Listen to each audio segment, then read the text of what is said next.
Saudi আরব ও পাকিস্তানের সাথে মক্কা প্রতিরক্ষা চুক্তি নামে একটি ত্রিপক্ষীয় সামরিক জোট গঠন করেছে তুরস্ক।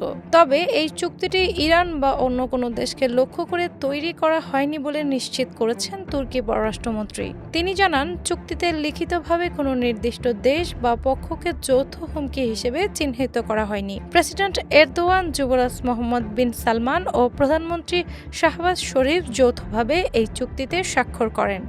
চুক্তির মূল শর্ত অনুযায়ী ৩ দেশের যে কোনো একটির ওপর সশস্ত্র হামলা হলে তা সবার উপর হামলা হিসেবে গণ্য হবে।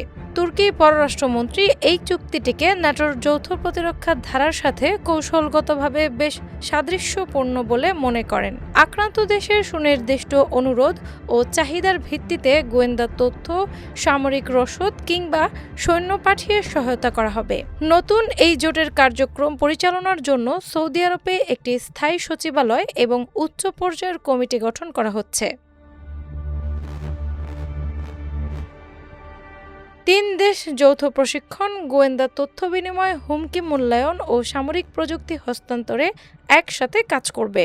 দীর্ঘ ২ বছর ৮ মাস ধরে চলা আলোচনার ফল হওয়ায় এটি সাম্প্রতিক রাজনৈতিক উত্তেজনার তাৎক্ষণিক প্রতিক্রিয়া নয়। তবে আঙ্কারার পক্ষ থেকে সাফাই দেওয়া হলেও নতুন এই ত্রিপক্ষীয় চুক্তি নিয়ে ক্ষোভ ও উদ্বেগ প্রকাশ করেছে ইরান। ইরানি পররাষ্ট্রমন্ত্রী ও সংসদীয় প্রতিনিধিরা নিরাপত্তায় বাহ্যিক শক্তির উপর নির্ভর না করার জন্য সৌদি আরবকে তাগিদ দেন। ইরানের নেতারা মক্কা চুক্তিকে স্রেফ কাগজে কলমের চুক্তি আখ্যা দিয়ে নিজেদের সামরিক শক্তির উপর বেশি জোর দিয়েছেন। আঞ্চলিক নিরাপত্তা রক্ষার স্বার্থে বাইরের দেশগুলোর বদলে প্রতিবেশী ও ভ্রাতৃত্বমূলক সম্পর্কের প্রতি গুরুত্ব দিতে বলেছে ইরান। সব মিলিয়ে মধ্যপ্রাচ্য ও দক্ষিণ এশিয়ার নতুন এই প্রতিরক্ষা চুক্তি কেন্দ্র করে বিশ্ব রাজনীতিতে নতুন মেরুকরণ শুরু করেছে।